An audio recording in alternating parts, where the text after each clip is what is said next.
Hello, encouragers. I'm Rebekah Scott, wife, mother of 4, author, and owner and designer of Rebekah Scott Designs. I'm here to encourage you, to make you feel that I can do this spirit each and every day of our awesome journeys to fulfill our many important roles.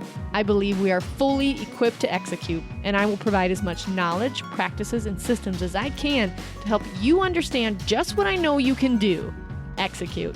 We got this.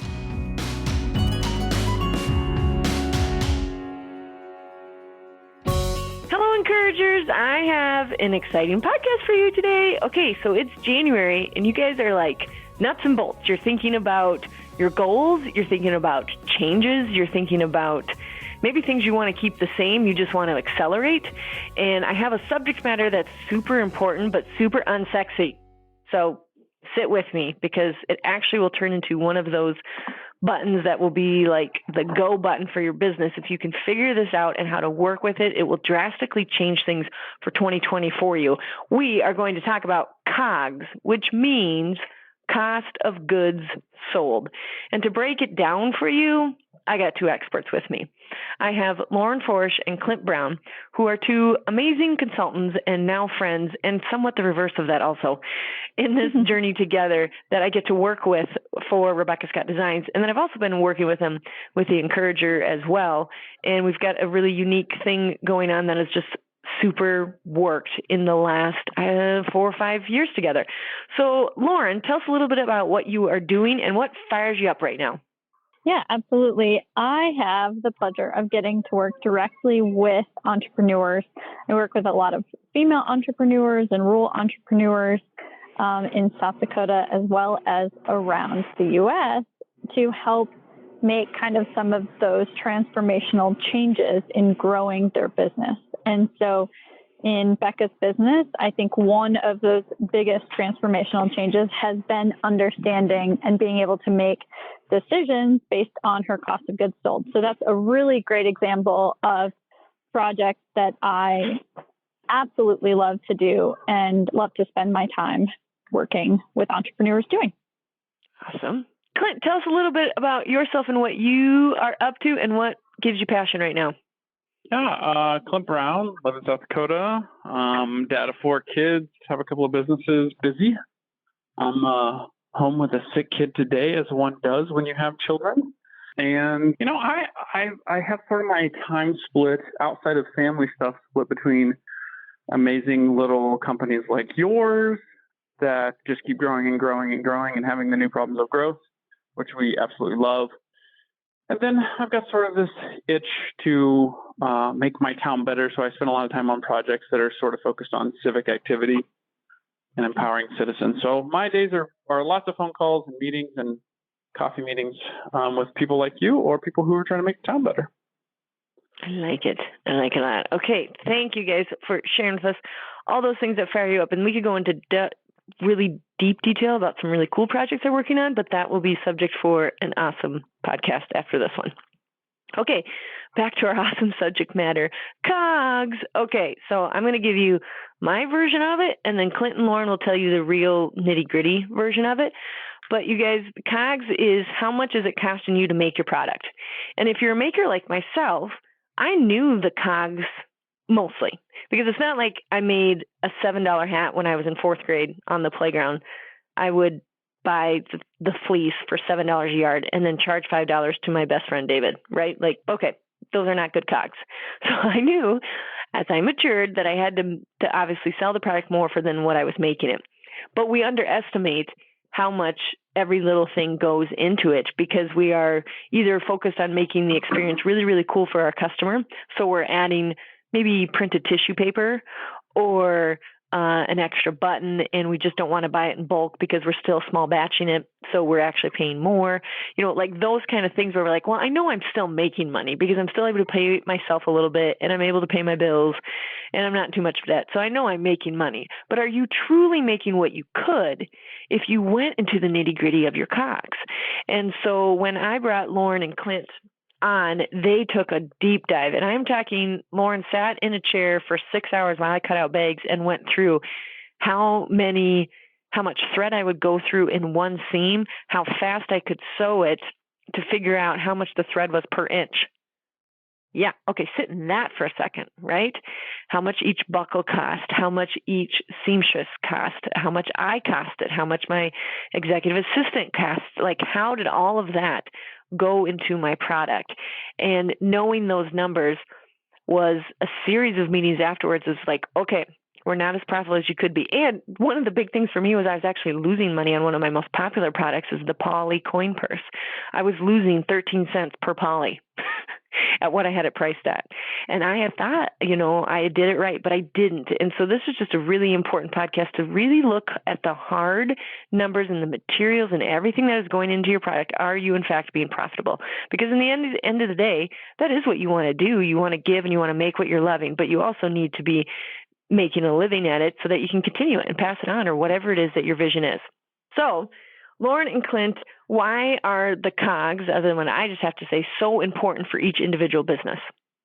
Becca, thanks so much for that summary. I think that your journey is something that a lot of people can relate to, because I think a number of entrepreneurs, when they first hear the word COGS or cost of goods sold ever, is probably maybe when they start using an accountant, or if they're using a QuickBooks software and it's kind of prompting some of these questions that might be like, what is the cost of your beginning inventory minus what is the cost of your ending inventory, which is much more a version that your accountant might be using.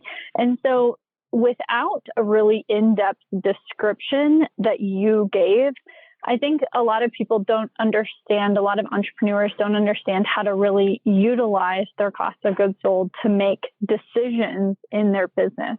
It's more just a number that they might get back and kind of a thumbs up, thumbs down on how are we doing as maybe a total expense in their business. So they don't really have the in-depth knowledge either wholly in their business or based on individual products like you had described. So I think really, if I could boil it down to why is it so important, is it is going to help you drive and make decisions on a daily basis within your business. And, not just some small daily activities, but then also the bigger picture. I mean, where do you want to be in the future with your business, and where is there potential for growth? So I would boil it down to saying that one of the reasons why it's so important is to help you make those decisions. Clint, I don't know if you have any additional thoughts on its importance. I think it's just one of those, I think that entrepreneurs often, not all, are small business owners. Maybe they don't think of themselves as an entrepreneur, but they find themselves really far down the road, and then they're like too scared to find out what the numbers actually are. But there's a common phrase. They say something like this. We ask, how's business? And they say, good, it's growing. And they give me a top line number. They'll say, we made $100,000 last year. We made $500,000 last year. Right. And then the second question is, good, how much did you take home? Then this is like, well, I was reinvesting it into the company, and I took a couple of, my car broke, so I paid myself $3,000 once in August, and there's this sort of, and what you find is that there's this sort of fear. They sort of know, like, this should be working a little bit better. I'm paying a lot of other people money, but I'm not really paying myself. I can't really put my finger on how come there's no money in the checking account, or I'm just constantly buying products and like it never feels like there's anything there. And you get this sort of sense of like something's off somewhere. And more often than not, lack of knowledge about what it takes to actually make your product is one of those big factors. It's like a big health factor in your business. And I find that if we can find an owner who's brave enough, and I think it took a lot of bravery on your part, Rebekah, to be very honest. Yes, it did. Be very transparent, right? Yeah. To be brave enough to confront those numbers and say, I'm losing money on my most popular product. Well, that could be an outcome. It was for Rebekah, right? And you have this moment where you go, what? But you kind of know, I think, inside, like, well, something's off somewhere. Maybe this contributes to it. And I think the opposite of that is the end of the journey, which we'll get to at the end of this. Maybe it's just the empowerment I've seen in you, by knowing your numbers is just astonishing. And so I think for us, it's pretty safe to assume, I've worked with a lot of small businesses now. I would say most makers especially are way oversimplifying their cost of goods sold to be able to tell themselves things are fine, I'm charging enough. Oh my goodness, yes. Oh, for sure. That's what, and the truth is we are overwhelmed with all the decisions that we have to make. But if I could give any advice, the first thing is you need to know your COGS first. The other decisions will be easier to make because you'll be more educated on it and you won't have so much of the, I don't know. But I will also say, like you said, it is very uncomfortable. And what I had to tell myself repeatedly is thank the Lord it was Clint and Lauren, because they're the most friendly, loving people, like belly up next to me. We're going to do this together. Hold my hand. Because I said several times, you guys are going to have to hold my hand because this is so uncomfortable. But going through those phases, I just kept saying, as long as I'm uncomfortable, that means I'm growing. I need to know these numbers, like face the music, or it's just going to fail. And I didn't want that at all. And I wanted to change the dynamic. So Clint would kindly remind me, like, okay, do you want to stay here? Because what you're saying is this, but what you're meaning is this. And those examples will come up here as we keep talking about the COGS. Like there was another meeting that we had after Clint and Lauren did the initial numbers, and I had to help because I had to gather up a lot of the data as well. And we came up with the initial data. It was like, then there was a second meeting of what are we going to do? Now we know. And we know some of these products aren't profitable and some are barely profitable. We're going to have to raise the price or cut costs. What are the things that we can do? Because it doesn't always mean that you have to increase the prices. It means you need to take a look at what each thing is costing you, different positions. It doesn't mean there's going to be a mass firing, even if you have a couple of people with you either. It doesn't necessarily mean that. It doesn't mean you have to pay yourself less. It just means you'll know what decisions you get to make and where you can give some and where you have to get uncomfortable. So first and foremost, we know why they're important, and we also know why they make you uncomfortable. But now we're going to get to how you can make the decisions. So how do you start an initial COGS process? Like if they were sitting down and they're listening to this podcast, they go, okay, they're right, I'm going to do COGS. What would be the initial steps they need to do, Clint and Lauren? Yeah. So first, it could be as basic as identifying your different SKUs. And what I mean by that is, like, for example, Becca, you have lots of products with lots of different variables, but you have, for example, in your business, the different purses or purse styles are named differently. And even though there are some variables like zippered color or the fabric that you use, it has kind of a base style, or there are some base costs to it. So in our mind, or in your world, we would identify the Elizabeth style as one SKU. Mm-hmm. And so, I would say the first thing you can do is break those individual products down that you offer. And even if you bundle things, which happens in a lot of businesses, I would still first identify what are the individual pieces of those bundles. Now, I know that there are a lot of different types of businesses, but it doesn't matter. Even if you have a service business, you're still identifying what is the product or service that you're offering. So that doesn't matter if you're a reseller or if you outsource manufacturing. You might be a manufacturer yourself or have some sort of hybrid. Every person is going to have some specific costs to their product or service. Mm-hmm. So, as far as the first couple of steps, I would really identify for each specific SKU or for each specific product or service that you have, I would make a list of what are the costs that go into that, and not the specific number, but just write down, I have to pay someone to cut the product, or I have to, pay someone specifically for the labor, or I have to pay for this specific material. I know that there's glue that goes into the product, but you don't have to necessarily do the step yet of specifically how much glue. So listing off the materials. And so first just have kind of that overarching sense of what it is before you get into the nitty gritty. And this might take, actually, like Becca had mentioned, we kind of sat next to her at the sewing table while she's doing these products, because sometimes when you're in a rhythm, you don't even think of the things that go into that product or service. You might need some outside perspective to help you really identify, like, hey, wait, what's that thing that you just did?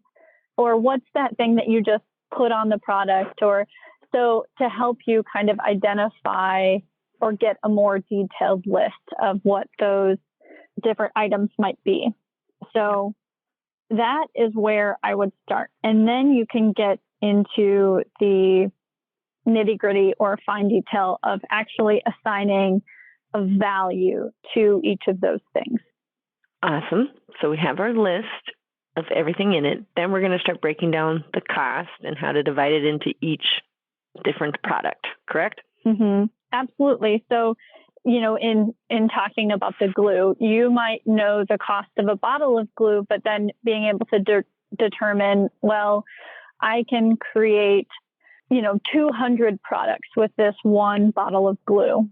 Well, then you would, I know this is super, super nerdy, but that's exactly what you have to do in this process. Is then you might divide the cost of the bottle of glue by 200, and then the per product cost for that glue. And it's amazing how those little things can add up over, not just over time, but over the time span of your business. I mean, if those are costs that you're not accounting for, it's also potentially profitability that you're losing in your business. Absolutely. Yeah, you have to go. And it can be as complicated as you want or simplified. It will be involved, but you can simplify it. Like you said, you take how many approximate, and hopefully you'll know really well, like, yes, I can get 200 products out of this one bottle of glue. Okay, then I just divide that. I put that cost in there. A really good model for COGS is restaurants. Before they can charge $11 for the filet mignon, they have to know how much does the steak cost? Is it a teaspoon of garlic or is it more that we use? Like, they do that really well. It's actually a really good model for learning your COGS. And, you can Google COGS for products and find spreadsheets that are pre-made, also encouragers. So don't be afraid about that. But the biggest thing is break down the cost for each item that you have, for each SKU that you have, and get a buddy or a consultant or an accountant that can go, wait a minute, what is that? Like Lauren said, because we have the curse of knowledge where we just know so much about the product. We aren't even aware how much we know the product, where other person will say, wait, I think you're missing something here. And then we can be awesomely humbled and go, okay, yeah, you're right. I guess I didn't figure that part in. So that's an important step as well. Is like, after you break it down, get your friend to say, yes, I think you've got everything, or you might be missing something, and then start doing the math of what it actually costs.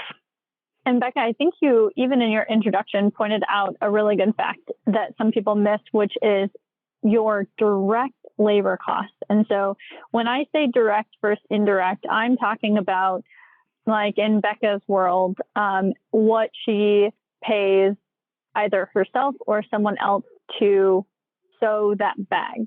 And now an indirect cost, which would not be included in the specific product cost, would be like hiring an accountant or marketing that you might have into the bag. Those are indirect costs of selling the product and not necessarily included.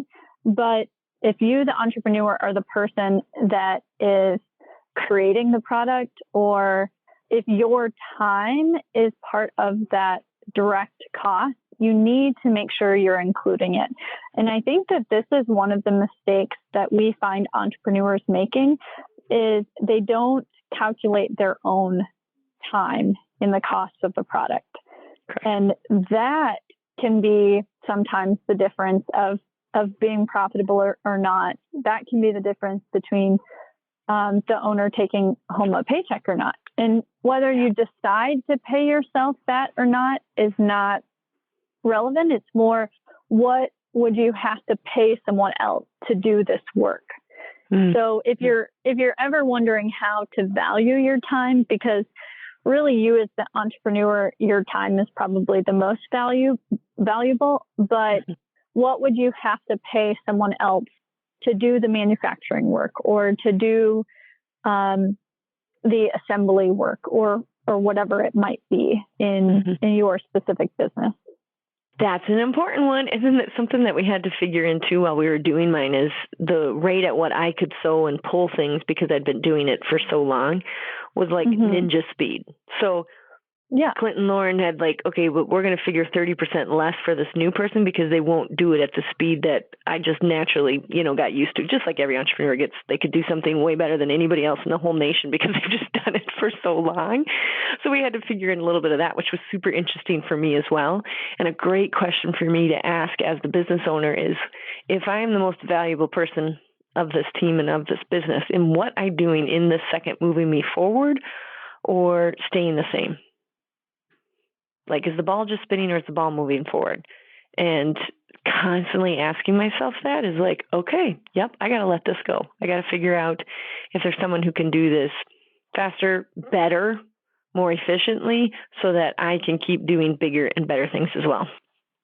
Okay. Clint, do you have anything else to add with the document that the person is creating when they're figuring their COGS? I just have to say I'm just sitting here like a proud father listening to you explain this so well, because I wish I had recorded audio all along this journey for people to know like how much you fought for this. You fought to be in this spot. You fought yourself mostly. Yep. And fought with the numbers and sometimes fought with vendors and like really battled to sort of get to where you have this level of confidence. One of the numbers that I hear come up, Lauren does most of the COGS work. She will deep dive like nobody else into, the making sure that your product is financially healthy. And one of the things that I find that happens that ends up coming out like a third of the way or 2/3 of the way in the process is the like unrecognized waste. As people make things, they'll cut a little bit off the fabric here. They'll cut an extra sheet of paper here. They'll like stick in this. They're clever in two ways. One, they might be making the product in a way that sort of maximizes the use of space on the first run, but then they'll have a pile of waste and they've like repurposed that waste. And now we got a problem on two levels. One, they didn't calculate the waste, all the fabric they throw away or the leather strips or the paper or whatever. And then sometimes they're reusing that to make another product. And now it's like that product's totally outside of the cost. It was what's in their mind because they're sort of getting it for free because they're using the waste of another thing they charge for. And so I think where it's helpful to have somebody who's curious on the outside, I really resonate with that point of having anybody who doesn't know how to make your product sit and watch you make it and just ask the questions a kindergartner would ask you. Like, why do you throw all those in that bucket over there? And you might find out that you never even thought of how that's impacting your business. You just do it out of habit. And fortunately, that can be calculated. It's an easy number to stick in, but it's one of those, like, I feel like we end up adding a column or a row somewhere going, oh, well, they finally fessed up that they actually cut this out of one big sheet instead of a little sheet. And there's this extra part that they sometimes don't use. Absolutely, Clint. And I think even just to give people a sense of how we address that, because again, Becca's business is a great example. If she is cutting a bag, when we were looking at the fabric, for example, that is used for the outside, rather than saying, okay, this is a 3 foot, if we're looking at her pattern, this is 14 inches by 18 inches is the size of the front of this bag. Well, we're looking at how many yards total are we cutting that out of and assigning that cost. So even though she may end up with scraps that may or may not be used to make other accessories or hair bows that her girls are selling or ponytail holders, regardless of what those scraps are being used for, she needs to calculate that total, the cost of the yardage of the fabric. So in the same with even some of those accessories, you're not going to assign no cost to them because if you had orders in excess of what you had in scraps, you still need to know what is the cost to create that one product. And so that is how this is where you get into some of those money savings, increase in profitability, things that you're just banking. Because when the day comes, maybe you have some issues with your product and you have to accept or eat a return, or you have some, again, let's go back to the bottle of glue. Let's say that the bottle was ineffective and you have to eat the cost of that and buy a new bottle. All of those things are going to be helped by some of that cushion that you were creating if you're a company that reuses some of the scrap and waste that you have. Yeah, that's excellent points. Excellent point. So you've started your document, you've written down your SKUs, you're asking a friend to help you make sure there's nothing that you're missing. You're looking at the direct and the indirect cost. Those are all excellent things for you to get your solid number of what it cost. And then, Clint, Lauren, how would you describe, like for each industry, it's different for how much they're going to charge after that? Service is different than product. Do you have any resources you could offer us? What would be maybe there's some standards to go by? If you are just starting your business, or even if you've been in business for years, there are some resources out there. I know that the Small Business Association and sometimes SCORE have great resources on what might be industry standard for some things. I know that it seems so counterintuitive and people are so afraid of doing it, but even having just honest conversations with your competition. And I know some people might see that as taboo, but you would be surprised how much even some of your competitors will want to help and support you, and how you can create and build an ecosystem and a friendship and a great relationship with people that are in your same industry. Okay. So I would certainly suggest, because really what you're talking about is what might be good margins or profitability percentages that you should shoot for. Those are all kind of the questions or the language that some of those people might use. And when you are talking about margins, a lot of times what that is referring to is the space between what your product costs to what you would sell it for. So, because as we know, even though you have the direct cost of your product, which, let's say, for example, something might cost you $20 and you sell it for $100. That doesn't mean that you necessarily have 80% profitability. You still have to calculate the number. A lot of people have questions about your overhead. You would have to take into consideration your overhead, which would include some of those indirect costs. Like we started talking about, what you might pay someone in your company that helps oversee it, or what you might pay in marketing and a salesperson. And I mean, all these different numbers that kind of makes that profitability number be less, if that makes sense.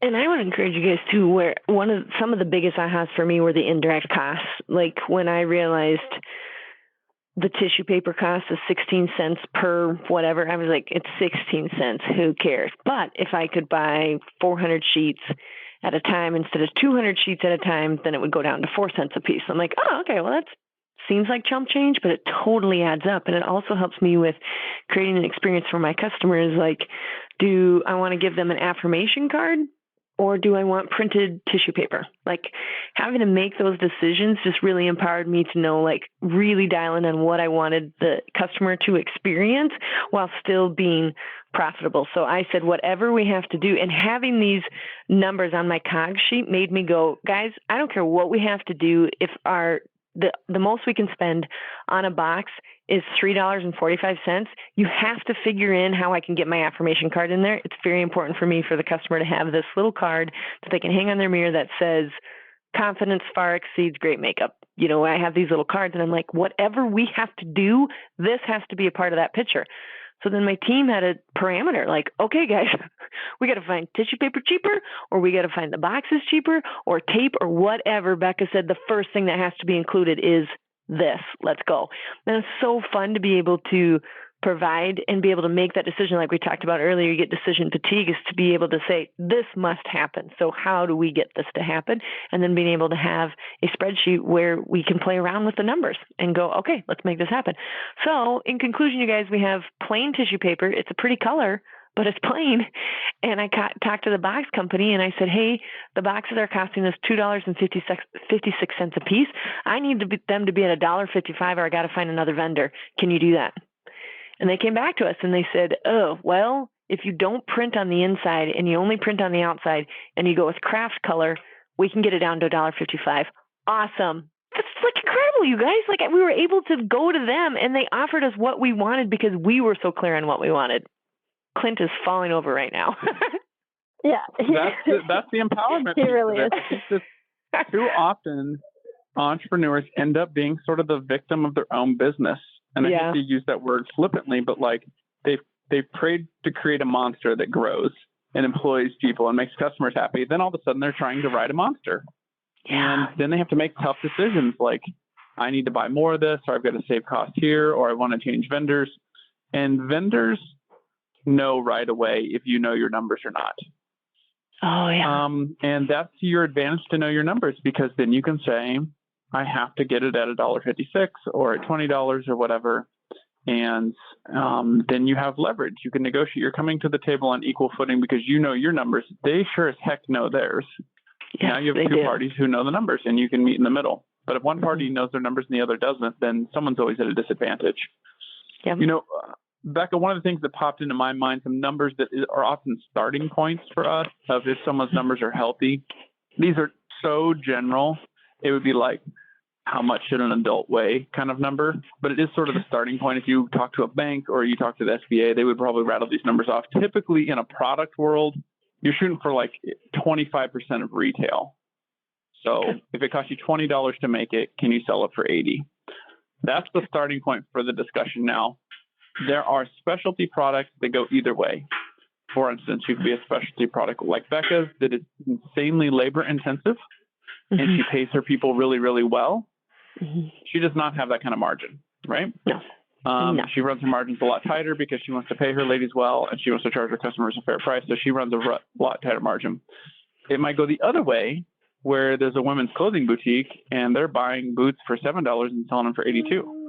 Yeah. And so, but in the manufacturing world, typically, if you're making something, and I'll tell you why, it'll make sense here in a second, but you typically would want to know, could I get near that sort of 1-to-4 ratio?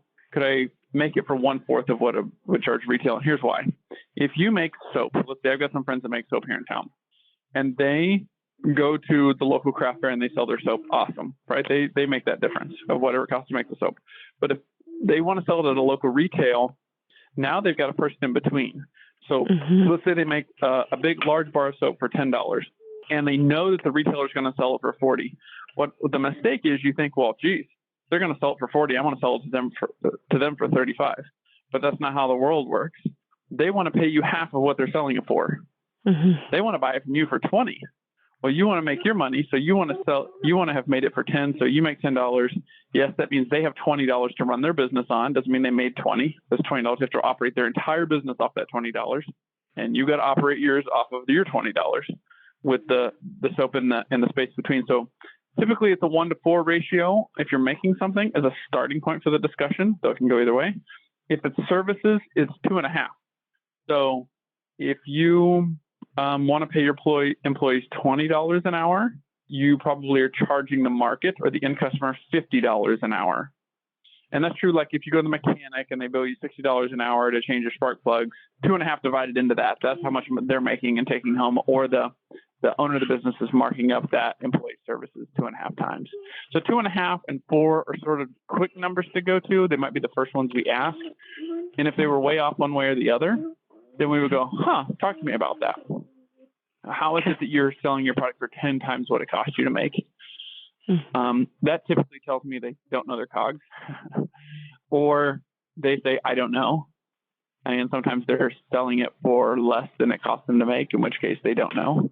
But might be two numbers, 1 to 4 and 1 to 2.5. Those are awesome parameters to go with. Yeah. Okay, so we've clearly demonstrated why you need to have it. Some awesome examples of what it's done for me personally in my business with Rebekah Scott Designs, and also just how Clint and Lauren in their consulting businesses, there are people that do this. But what I would highly encourage is when you partner with people, make sure that first of all you like them and you don't mind spending a lot of time with them, because that's sometimes what this can look like. But be able to digest what they are giving you. So I felt very comfortable saying, nope, I don't understand that. Try again. So Clint and Lauren would circle it again. And then I would say, okay, I got that, but this part I don't understand. So knowing my numbers, though, as uncomfortable it was the best decision I could have made to be at the stage that I am in right now, which is one amazing team. And I get to make decisions that grow my business, not just in the nitty gritty like these guys are talking about. There's space for me to think big things and travel and try to be around the nation.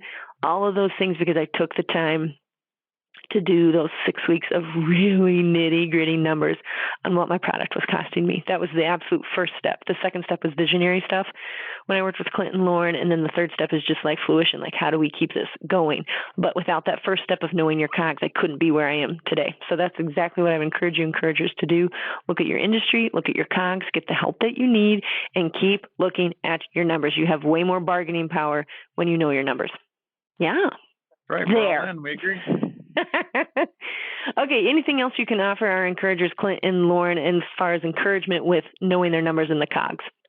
I'll give Lauren the final word because she knows so much more about this than me. And I probably play therapist on the team more than I do mathematician, where Lauren comes in and plays mathematician. We use this phrase in our business of leaning into the discomfort. And learning this can be uncomfortable. And that doesn't mean you're doing it wrong. When you're sitting there with your yellow pad and your pen and you're scratching all these numbers out and you think like, good Lord, this is a mess. It might be uncomfortable to sort of uncover all this information or do the homework or calculate how much the glue costs. That's okay. I would encourage you to lean into that discomfort. Just keep going. Keep pushing past it until you think you've got everything flushed out, and then, see if there's clarity there. Don't give up just because it's frustrating or you can't get the numbers from a vendor or it's taking a lot of time, because the empowerment on the backside of it is so rich.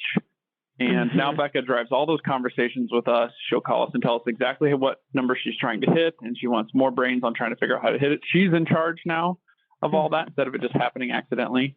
And so the flip side is certainly worth it. But my final word of encouragement would be sort of lean into the discomfort as you sort of journey down this road. Yeah, excellent. I love that. And I'm going to echo with what Clint was saying by saying you are never too early in business to start considering what your cost of goods sold might be. And you're never too established in business for rediscovering maybe what your cost of goods sold is. It may be something that you put in a business plan when you first started 10 years ago, 5 years ago, and it isn't something that's part of your daily, weekly, monthly routine of looking into or considering. And so I would encourage you, it's never too soon, it's never too late to start having these conversations with yourself and maybe even other members in your team or your accountant, because as Clint is saying, and as Becca has clearly explained, how transformational it will be to even just bringing more joy to what you're doing, because you have the power to make the decisions. And sometimes it's okay. We didn't really touch on this, which could honestly be its own podcast, but sometimes you will make the decision to have a product that is not profitable if it's something that you really sincerely value in your business that might lead to other potential sales or services. So in business, we call that a loss leader.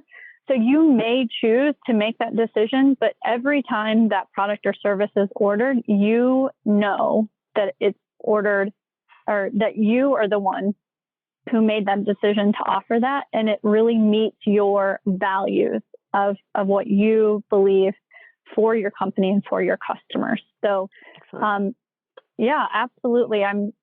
Thank you so much for inviting us on to have this conversation. And I'm so excited to hear the feedback that everyone shares, that they were able to go out and they were able to evaluate their numbers and how much it's transforming their lives and their business.